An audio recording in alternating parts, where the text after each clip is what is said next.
This is a lecture from Open Tuition. To benefit from the lecture, you should download the free lecture notes from opentuition.com. We're going to go through and start everything by going back to the fundamentals. Now, although this may not be the most exciting or interesting way to go through and start your P2 studies, I'm sure you'd all like to go through and get involved within the numbers that you see within your group accounts. It's fundamentally important that you have an understanding of this conceptual framework that the IASB presents in order to go through and ensure that you understand the essentials of how our accounting standards are put together, of how they are then developed, and that then goes through and helps you understand a little bit more about the accounting standards themselves and therefore their application within exam style questions. So you're very unlikely to go through and just have a particular question that goes through and specifically tests you on the conceptual framework. What we're going to try and do here is ensure that you have a knowledge of the framework to be able to help you develop ideas and to get a deeper, more thorough understanding of how these accounting standards work. Because if you can do that, then even if there is a really challenging scenario within a question, if you come back to the fundamental principles and the fundamental ideas, you give yourself a real good chance of being able to answer that question in sufficient detail to get yourself a pass. And that's all that you need to be able to do, isn't it? If you can pass each part of every question within the exam, you don't need to stress. You're going to pass the entire exam. Okay, so let's go through and first of all have a look at why we have a conceptual framework. Okay, so as it says there, that the framework provides the underlying rules, conventions and definitions that underpin the preparation of all financial statements prepared under IFRS, which backs up what we've just said, isn't it? You know, if you have an understanding of this framework, then that will go through there and help you give a more thorough understanding of the accounting standards and therefore their application. Okay, so what you've got there is that the framework provides the principles. So if that's the case, that therefore goes through and ensures that every accounting standard that is developed is done so on a consistent basis, isn't it?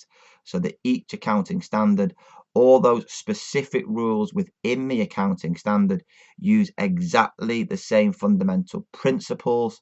And therefore, if we know that we're using the same fundamental principles, we can go through there and be able to come to a judgment and an opinion on what those financial results are actually showing to us.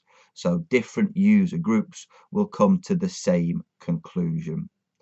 Likewise, the framework also goes through and helps you if no accounting standard exists. That's a very rare situation, unlikely to appear within your exam. It's not as if there will not be an accounting standard and you have to go through and interpret the situation given within the question. However, it does mean that if there is a particularly difficult aspect within an exam question, you can come back to the framework and the principles therein and use that to help you understand what is happening and answer the question posed to you. But if there was no standard that existed in real life, so maybe there was a very complex aspect of accounting, then you would come back and try and apply the rules within this framework to ensure that you get an accounting rule or an accounting principle that is consistent with everything else that has been gone previously. The key one, I suppose, from our current issues perspective, what you see in that final question within the exam is that it helps you improve existing standards. And I can't emphasize how important that is. When we come to your current issues part of the syllabus right at the very end, so once we've covered absolutely everything within the notes, we need to begin to look at not just why the standards have been developed and how they've been developed, but more importantly, what is currently wrong with that standard. And normally one of the issues that you have is the issue surrounding the standard is that they don't go through and follow as well as what they could these principles that are set out there within the framework. So if we are to go through and try and improve them, we need to know what the principles are within the framework so that we can then go through and address that issue and ensure that the newer, more up-to-date accounting standard follows the principles that we have here. So looking at the most recent accounting standards that we have, things such as IFRS 15 revenue has been adapted to go through and, if you like, improve the existing or previous standards that we had on revenue, being IAS 18 and IAS 11. Similarly, when we go through there and begin to look at financial instruments, which has been a huge project in recent history, again, those standards were updated, they were improved to try and bring them up to date with the principles that we have within the framework. Also, I think we maybe touched upon it already. The reason why we have the framework is that it ensures that the information is useful to the users. So by that, meaning that people can understand the information that is presented to them, and therefore they will then go through and make the same economic decisions. If we have information that is not useful, then we will have different user groups making different decisions, which will not go through there and help the stability of any economy, will it? And then finally, it helps prevent creative accounting. If people follow the principles and stick to the guidelines that were given, then there should be no possibility there of accountants and the preparers of the financial statements introducing creative accounting techniques. If there are creative accounting techniques, then we run into all sorts of difficulties that we've seen with the likes of the WorldCom scandal and Enron scandals in recent history. Okay, so that's just the reasons why we have the framework. What the framework then goes through and does is identify several different sections of what the overall framework tries to do specifically. So first of all, what we go through and do there is we look at the objective of financial reporting. If we know what the objective of financial reporting is, then we can ensure that the framework is developed to ensure that those objectives are actually met. Okay, so it says there that the objective is to provide information that is useful to existing and potential investors, lenders, and other creditors in making decisions about providing resources to the entity. What essentially does that mean?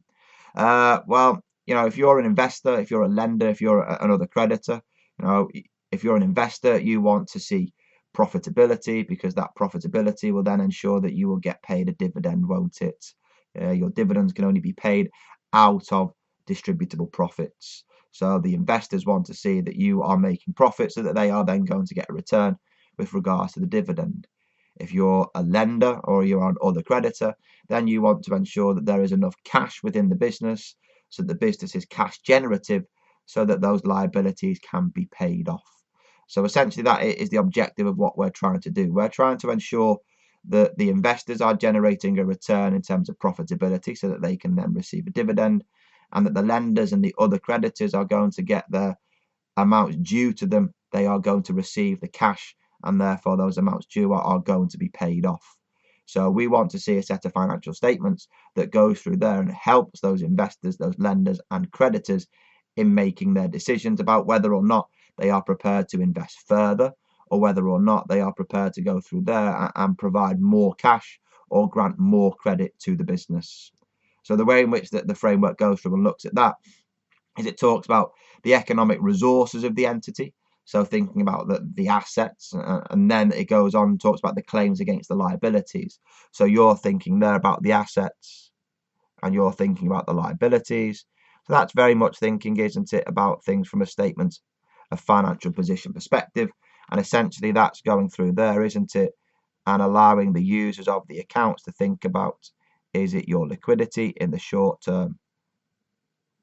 And then is it your solvency in the long term? Don't worry, we're not going to have to do any analysis of financial statements like you've seen in F7 with regards to liquidity and current ratios and quick ratios and solvency, thinking about your gearing ratios.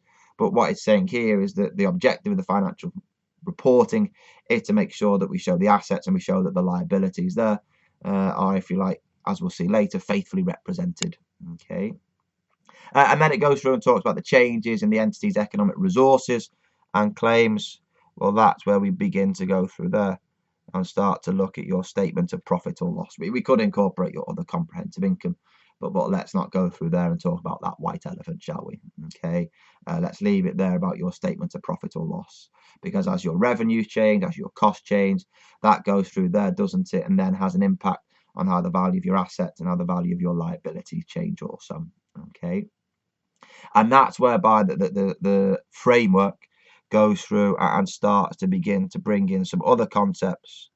And that's whereby if you read deeper into the actual framework, that's where we begin to start to look at the preparation of that statement of profit or loss, and the assumption there that that is always prepared on an accruals basis. So looking at when the transaction occurs as opposed to when the cash flows to or from the business. We then go through there and look at the main underlying assumption in the preparation of those financial statements, which ultimately is your going concern, isn't it? I don't think I need to add too much there in the fact that we know that going concern is thinking about your business operating for the foreseeable future, and that foreseeable future is thinking about the following year, isn't it? If the business isn't going to survive for the following year and we do not expect it to be around, then we will prepare the accounts on a different basis, which would be a breakup basis. But again, even at this P2 level, we're not really too concerned about preparing accounts on a breakup basis.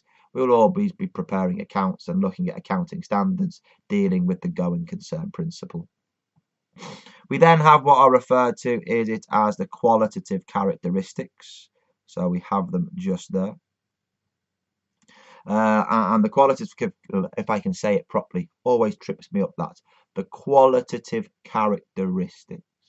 These are very important, particularly as we go through and start looking at current issues later on. Because what you've got there is that you have the fundamental qualitative characteristics.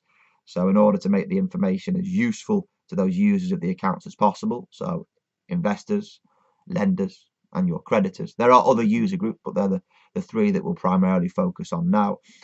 They need to ensure that the financial statements contain those fundamental qualitative characteristics, and then they are supported by the enhancing qualitative characteristics. Again, I don't think there's too much that I need to go through, is there, and add from those glory days of F7. But when we go through there and begin to look at current issues and issues that we have from the days of our old accounting standards, we need to ensure that those old accounting standards possess this qualitative characteristics. If they don't, then we need to go through there and begin to try and update the accounting standard, don't we? So the essential things are is that the users of the accounts want to ensure that the information is relevant, isn't it? So something is relevant if it is of use, if it makes a difference to the decisions made. Okay. And something will make a difference, won't it, if it's material. So if something is large, then we need to do something about it. If something is not so large, then we can essentially ignore it, can't we? If it's immaterial, we don't need to concern ourselves with it. Don't forget as well, we're not just thinking about materiality by size, where we also think about materiality, don't we? But by nature. So any directors' transactions, directors' emoluments, they are their material by nature, aren't they? So therefore, they will need to be useful to the user of the accounts.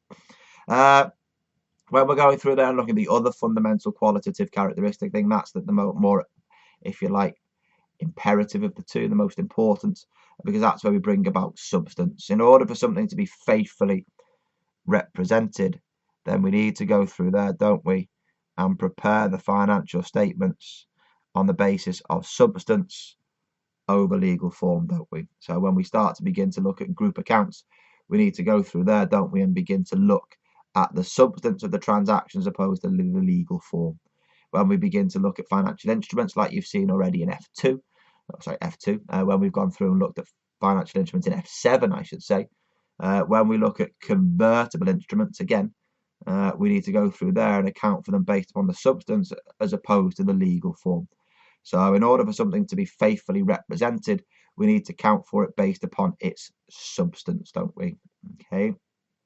And then those enhancing qualitative characteristics, comparability, verifiability, timeliness, and understandability. We've seen those all before, isn't it? So comparability is not just thinking about year on year, we're also thinking about entity on entity in order to be able to go through there and help the users of the accounts. We want to make sure that they can make a decision based upon what happened last year and this year, but also what one business has done compared to what another business has done. Because again, if you're an investor, you need to be able to make a decision about whether or not you want to invest in company A or company B, and you couldn't if those financial statements were not comparable. Verifiability is ensuring there that we have backup documentation to verify, if you like, the numbers that are reported. So going back to source documentation, whether that's cash books, bank statements, invoices, good receipts notes, etc. Timeliness, the important aspect about timeliness as opposed to thinking about your evaluation model, isn't it, of property, plant and equipment. The most reliable, if you like, value of your property, plant and equipment, if you're thinking about the evaluation model, is when we go through there and ultimately sell the property, isn't it? That will give you the fair value of the property. But we can't wait, can we, to get that most accurate, up-to-date fair value. So something has to be done to ensure that that fair value is recorded in a timely manner. And ultimately, that's why when we look at revaluing property under IAS 16, it needs to be done by an independent expert, because they will give us, if you like, a faithful representation, a faithful value, because it will be free from error, it will be neutral, there will be no bias within it. And also, if you like, why we've developed IFRS 13 to do with our fair value measurement, because that will ensure there that if we look at the rules within the standard, it goes through there and gives us a timely value to apply to that asset or that liability. The final one that you have there of your enhancing qualitative characteristics is understandability. And essentially all that goes through and says there is, well, we're not allowed to go through and omit something from the financial statements because it's too complex. That would be great, wouldn't it? Because we could neglect everything to do with the world of financial instruments, because that's really complex. But what we have to do is we have to incorporate everything within the account, regardless of the complexity. And we need to ensure, therefore, that we help the users that have a reasonable knowledge of the business and the activities that are presented by helping them, if you like, with the disclosure. And by the more disclosure that we present, the more understandable that then becomes.